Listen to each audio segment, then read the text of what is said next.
S'il y a bien une industrie qui a pris de plein fouet la révolution numérique, c'est bien la musique. C'est pourquoi les décideurs de l'innovation ont choisi de poser leur caméra chez Deezer. Nous avons rendez-vous avec Simon Balderou, le directeur général de Deezer.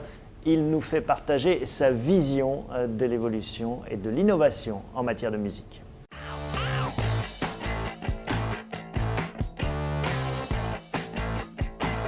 Simon Balderou, bonjour. Bonjour. Merci de nous recevoir ici chez vous, chez Deezer, une ambiance très start-up. On va voir avec vous comment se passe cette aventure. On va commencer tout d'abord par rappeler, pour ceux qui ne connaissent pas encore, l'offre Deezer, quelle est-elle ?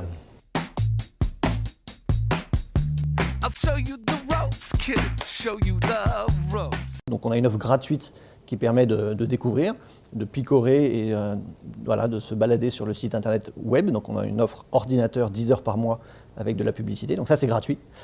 Et ensuite on a les offres payantes. Les offres payantes, on a essentiellement une offre à 10 € par mois qui permet d'avoir sa musique non seulement en illimité, mais en mobilité. Donc on l'a sur son téléphone, on le retrouve ensuite quand on va au travail sur son ordinateur, on rebascule sur sa tablette le soir, on peut aller sur sa télé connectée. L'idée c'est d'avoir sa musique partout, tout le temps. Le monde de la musique, c'est le premier territoire dans l'univers du contenu, de l'entertainment, qui a pris la vague numérique en pleine face. On en est où quelques 10 ans, 15 ans, 20 ans après maintenant ? Mais il y a eu effectivement une première phase dévastatrice où le piratage avait vraiment fait beaucoup de mal à l'industrie. On a eu une première étape dans les années 2000 où iTunes est arrivé à créer une solution de musique légale en téléchargement. Donc c'était le MP3, on downloadait. Voilà, qu'on pouvait acheter. Et donc c'était une première rupture. On était propriétaire d'un fichier plutôt que d'être propriétaire d'un CD. Mais finalement cette rupture, nous on considère qu'elle est finalement assez marginale par rapport au choc que des solutions de streaming ont apporté. Le vrai choc maintenant, c'est qu'on n'est plus propriétaire de sa musique, on paye pour avoir un accès. Et finalement, la valeur de la musique, elle est aujourd'hui dans l'accès beaucoup plus que dans la propriété. Donc avec un abonnement de 10 € par mois, on a accès à 30 millions de titres. Et finalement, c'est beaucoup plus malin que d'acheter un titre ou un album qui vaut aujourd'hui plus de 10 €. Donc on est vraiment dans cette révolution-là.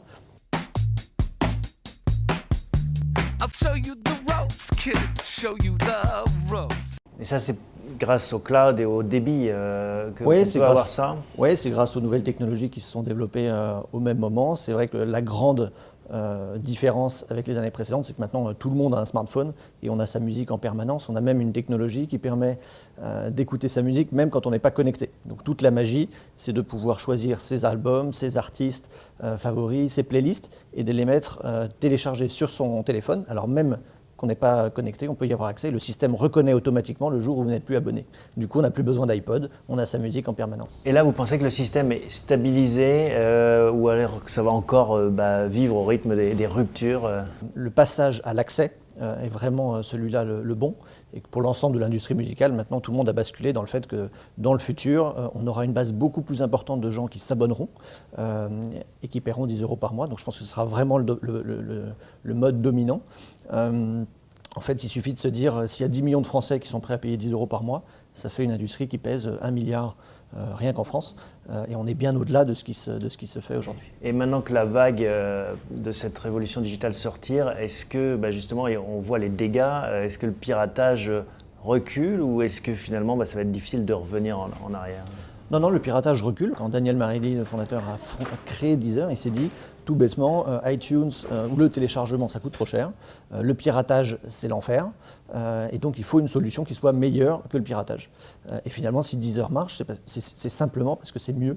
C'est mieux que le piratage, c'est plus simple. C'est un meilleur rapport qualité-prix. Donc, je pense qu'effectivement, le piratage a baissé, notamment parce que les solutions légales sont beaucoup plus performantes.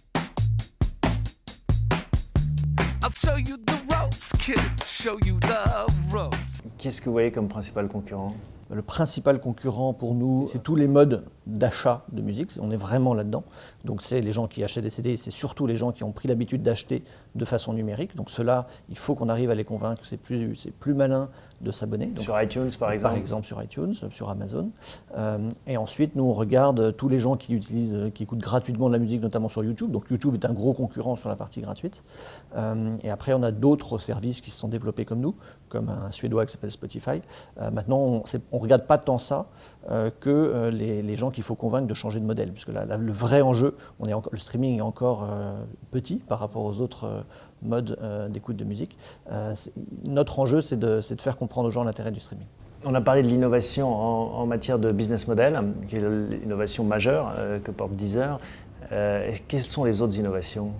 Alors, la première innovation, c'est qu'on a, nous, beaucoup de développeurs en interne, mais on externalise l'innovation. Donc, le principe de Deezer, c'est de donner l'accès à l'ensemble de ces données musicales pour que tous les développeurs du monde entier, tous les partenaires avec lesquels on travaille, pour qu'ils puissent développer des applications autour de la musique où il suffit de se loguer avec son compte Deezer pour avoir accès. Par exemple, on a pas mal de jeux autour de la musique qui ont été créés par des partenaires. On a des modules de playlists collaboratives qu'on peut partager quand on va en soirée. Il y a une application qui permet de lire les paroles pendant qu'on écoute un titre, donc ça fait karaoké. On a des applications de partage de musique. Enfin, on a beaucoup d'applications qui sont créées.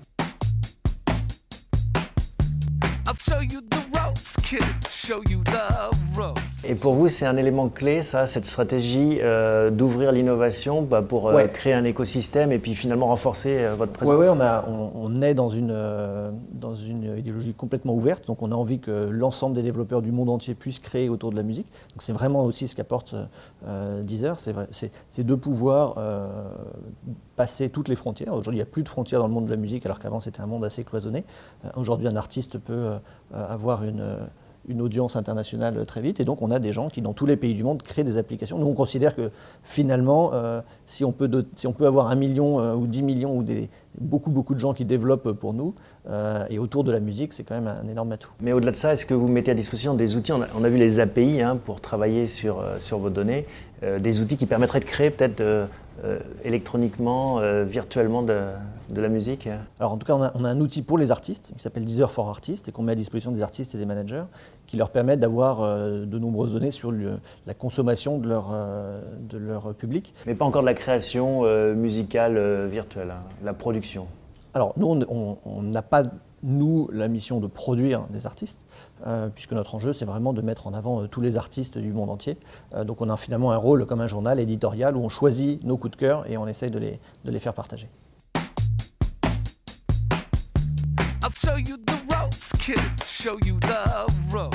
Et un mot sur la mobilité, qui est le gros enjeu de très nombreux acteurs Internet. J'imagine que pour vous, ça fait partie aussi un peu de vos enjeux, de vos défis, de vos gènes. La musique, c'est mobile par essence. Nous, la grande majorité de maintenant de nos écoutes, elles sont sur mobile. En fait, il y a une croyance générale de gens qui ont connu Deezer en 2007 et qui nous connaissent sur ordinateur. Deezer aujourd'hui, c'est essentiellement sur mobile. 90% de nos revenus sont des revenus d'abonnement, donc de gens qui payent pour l'application mobile. Il faut l'essayer. Il y a 15 jours d'essai offerts. Il faut essayer. Et normalement, au bout de 15 jours, les gens sont vraiment convaincus du fait qu'ils changent radicalement leur façon de consommer la musique. Eh bien, merci de nous avoir confrontés à votre vision de l'évolution du monde de la musique. Merci beaucoup.